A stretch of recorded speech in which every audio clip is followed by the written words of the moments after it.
వాడబడింది. ప్రభువైన యేసుక్రీస్తు వారు పేతురు గారితో ఏమంటున్నాడంటే, నువ్వు చిన్న రాయివి, నేను బండ మీద నా సంఘమును కట్టుదును, నువ్వు కట్టు అని చెప్పేసి పేతురు గారితో ప్రభు అక్కడ చెప్పలేదు. కానీ జకర్యా గ్రంథంలో యేసుప్రభు వారే కట్టాలని చెప్పేసి రాయబడిన ప్రకారం యేసుప్రభు వారు కూడా ఈ భూమి మీదకి వచ్చినప్పుడు అంటున్నాడు, నేను కట్టాలని గ్రంథంలో ఉంది కానీ లేఖనాల్లో ప్రవచనాల్లో, కానీ నువ్వు కట్టు అని చెప్పేసి పేతురు గారికి ఆ పని అప్పగించలేదనే సంగతిని మనం గుర్తించాల్సినటువంటి అవసరం ఉంది. ఎందుకు ఈ విషయాన్ని నేను ప్రత్యేకంగా చెబుతున్నానంటే, లోకంలో కొంతమంది పేతురు గారికి సంఘం కట్టమని ప్రభు అప్పగించాడు అని చెప్పేసి కొంతమంది నమ్ముతూ ఉన్నారు, బోధిస్తూ ఉన్నారు. సంఘం పేతురు గారి ద్వారా కట్టబడింది, పేతురు గారు కట్టాడు అని చెప్పేసి చెప్పేవాళ్ళు కూడా నమ్మేవాళ్ళు కూడా లేకపోలేదు. కానీ ప్రభువు పేతురు గారికి ఆ పని అప్పగించలేదు. నా సంఘమును నేనే కట్టుదును అని చెప్పేసి ఆయన స్వయంగా చెప్పినట్లుగా దేవుని వాక్యంలోంచి మనం చదవగలం. యోహాను సువార్తలో ప్రభు అయినటువంటి యేసుక్రీస్తు 2వ అధ్యాయము 19వ వచనంలో ఏం చెప్పాడంటే, యెరూషలేము యొక్క వైభవాన్ని, ఆ మందిరాన్ని, ఆ నిర్మాణాన్ని గురించి శిష్యులు పొగుడుతూ ఉన్నప్పుడు ప్రభు అయినటువంటి యేసుక్రీస్తు వారు ఏమన్నాడంటే, ఈ మందిరాన్ని పడగొట్టండి, 3 దినాల్లో దీన్ని నేను మళ్ళీ తిరిగి కడతాను అని చెప్పాడు. అపోస్తులు ఏమనుకున్నారంటే, ఆయన శరీర సంబంధమైనటువంటి దేవాలయాన్ని గురించి, మందిరాన్ని గురించి యేసుప్రభు వారు మాట్లాడాడు అని చెప్పేసి వాళ్ళు అనుకున్నారు. కానీ ప్రభు అయినటువంటి యేసుక్రీస్తు యొక్క ఉద్దేశం ఏంటంటే, ఆయన తన శరీరమును, దేవాలయమును గురించి ఈ మాట చెప్పాడు అని చెప్పేసి తర్వాత ఆయన వివరించడం అనేది జరిగింది. కాబట్టి ప్రియమైన దేవుని పిల్లలారా, తన శరీరం అనేటువంటి దేవాలయాన్ని ఆయనే 3 రోజుల్లో దాన్ని కడతాను అని చెప్పేసి స్వయంగా ప్రభువు చెప్పినట్లుగా దేవుని వాక్యంలోంచి మనము చూడగలం. కాబట్టి ఇప్పుడు సంఘం యొక్క స్థాపనను గురించినటువంటి ప్రవచనాలను దేవుని వాక్యంలోంచి మనము 2వ భాగంలో ఇప్పటి వరకు మనం చూసాం. ఇది క్రీస్తు ప్రభు సంఘాన్ని గురించి అని చెప్పేసి మనం క్రొత్త నిబంధనలో కూడా తేటగా అనేక సందర్భాల్లో మనం చూడగలం. తిమోతికి రాసిన మొదటి పత్రిక 3:15లో దేవుని మందిరములో అనగా జీవము గల దేవుని సంఘంలో అని చెప్పేసి పౌలు గారు తిమోతి గారితో ఆయన తెలియజేశారు. అలాగే ఎఫెసీయులకు రాసిన పత్రిక 2వ అధ్యాయము 21వ వచనంలో చూసినట్లయితే, దేవునికి నివాసయోగ్యంగా ఉండటానికి మనము ఆత్మ సంబంధమైన మందిరముగా కట్టబడుచున్నాము అని అపోస్తలుడైన పౌలు గారు తెలియజేయటం అనేది జరిగింది. కాబట్టి ప్రియమైన దేవుని పిల్లలారా, మందిరం అన్నా, దేవాలయం అన్నా, మందిర పర్వతం అన్నా, సంఘాన్ని గురించి వర్ణించబడినటువంటి పదాలు అనే విషయాన్ని దేవుని వాక్యం ద్వారా మనం గుర్తించవచ్చు. అయితే ఇక్కడ ప్రవచనాల ప్రకారము AD 33లో యెరూషలేములో యేసు ప్రభు వారి ద్వారా ఆయన స్వరక్తం చేత క్రీస్తు సంఘము స్థాపించబడింది అనే విషయాన్ని ఈ లేఖనాల ద్వారా మనం స్పష్టంగా తెలుసుకునేటువంటి అవకాశము ఉంది.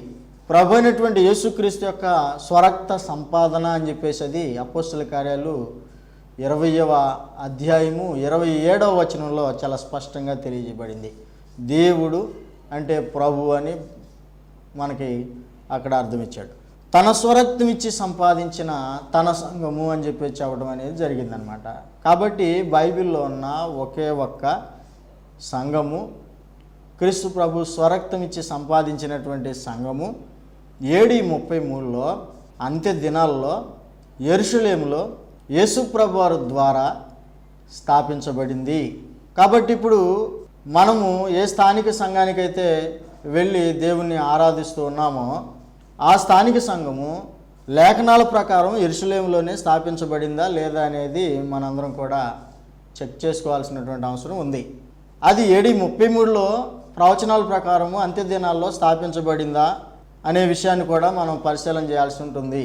దానిని ప్రభు అయినటువంటి యేసుక్రీస్తే కట్టాడా, లేకపోతే మానవుడైన దాన్ని నిర్మాణం చేశాడా అనేటువంటి విషయాలను కూడా దేవుని వాక్యం ద్వారా మనం జాగ్రత్తగా పరిశీలన చేసి తెలుసుకోవాల్సినటువంటి అవసరం ఉంది. ఈ నమూనా ప్రకారము యెరూషలేములో క్రీస్తు సంఘము స్థాపించబడాలనేటువంటి ఈ నమూనాను, అంత్య దినాల్లో క్రీస్తు సంఘము స్థాపించబడాలనేటువంటి నమూనాను బట్టి యేసు ప్రభు దాన్ని కట్టాలనేటువంటి ఈ మోడల్ ద్వారా బైబిల్లో ఉన్న ఒకే ఒక్క సంఘాన్ని, క్రీస్తు సంఘాన్ని మనం గుర్తించడానికి అవకాశం ఉంది. ప్రియమైన దేవుని పిల్లలారా, శ్రోతలారా, మీరు ఎక్కడికైతే ప్రభునందు విశ్వాసం ఉంచి దేవుణ్ణి ఆరాధించడానికి ఏ స్థలానికైతే వెళ్తున్నారో, సంఘం ఏ పేరున నడిపించబడుతున్నటువంటి సంఘంలో మీరు ఆరాధన చేస్తున్నారో మాకు తెలియదు, కానీ మీరు నడిపించబడుతున్న స్థానిక సంఘము క్రీస్తు ప్రభు చేత కట్టబడిందా లేదా అనేది మీరు పరిశీలన చేసుకోవాల్సినటువంటి అవసరం మీ ఆత్మ సంబంధమైన జీవితానికి ఎంతో ఉందని చెప్పేసి మేము ప్రేమపూర్వకంగా మీకు తెలియజేస్తూ ఉన్నాం. అది AD 33లో స్థాపించబడిందా, లేకపోతే ఆ తర్వాత శతాబ్దాల తర్వాత ఆయా ప్రాంతాల్లో స్థాపించబడిందా, అది యెరూషలేములో స్థాపించబడిందా, లేకపోతే విజయవాడలోనో లేకపోతే ఇతర దేశాల్లోనూ స్థాపించబడిందా అనే విషయాన్ని మీరు పరిశీలన చేయాల్సినటువంటి అవసరం ఉందని దేవుని వాక్యాన్ని బట్టి సంఘం అనే ఈ ప్రాముఖ్యమైన పాఠాన్ని గురించి ఈ 2 భాగాలు ఈ వారానికి నేను మీ ముందు ఉంచాను. దీనిని పరిశీలన చేయండి. ఈ పాఠాన్ని ఇంకా తర్వాత వారాల్లో మనం కొనసాగించుకోబోతున్నాం. ప్రాముఖ్యంగా ఈరోజు మనం చూసినటువంటి విషయాలు ఏంటంటే, సంఘం యొక్క ప్రాధాన్యతను మనం చూసాం. దేవుని దృష్టిలో ఎంతో ప్రాధాన్యత ఉంది సంఘానికి. తర్వాత దాని యొక్క ప్రవచనాలను గురించి మనం చూసాం.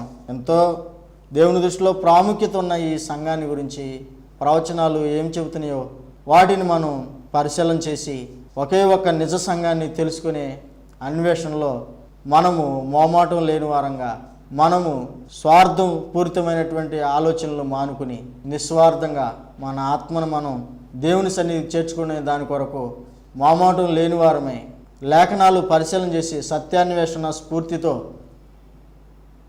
మంచి హృదయంతో యోగ్యమైన మంచి మనసుతో వాక్యాన్ని పరిశీలన చేసి బైబిల్లో ఉన్న దేవునికి చెందిన ఒకే ఒక్క సంఘాన్ని గురించి తెలుసుకోవాల్సినటువంటి అవసరము, బాధ్యత మన మీద ఉందనే విషయాన్ని నేను మీకు జ్ఞాపకం చేశాను. తర్వాత ఈ పాఠాన్ని మనం కొనసాగించుకుందాం.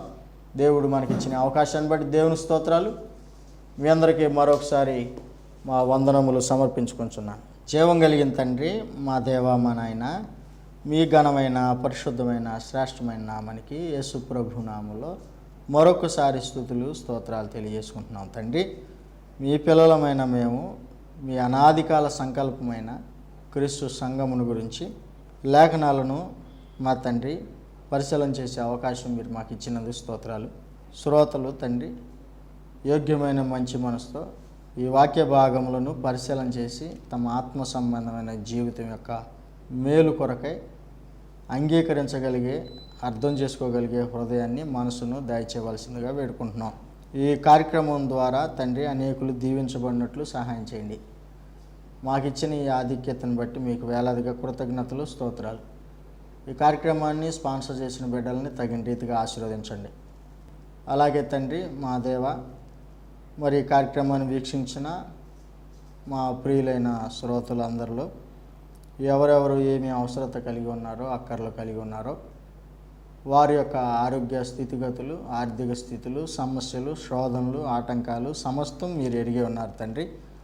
మీ చిత్తానుసారంగా మీ బిడ్డలందరికీ కూడా మీ సహాయం అనుగ్రహించి ఆరోగ్య విషయాల్లోనూ, ఆర్థికంగాను, ఆత్మ సంబంధంగాను మంచి స్థితిలో ఉండగలిగినట్లు దీవించండి. సమస్యల నుంచి, శోధన నుంచి కాపాడి కుటుంబాలలో శాంతిని, నెమ్మదిని దయచేయమని, మరలా మేము కలుసుకునే వరకు మీ భద్రత మాకు దయచేయమని యేసు ప్రభు నామములో ఈ మనవులు అడిగి వేడుకొంచున్నాం మా పరలోకపు తండ్రి.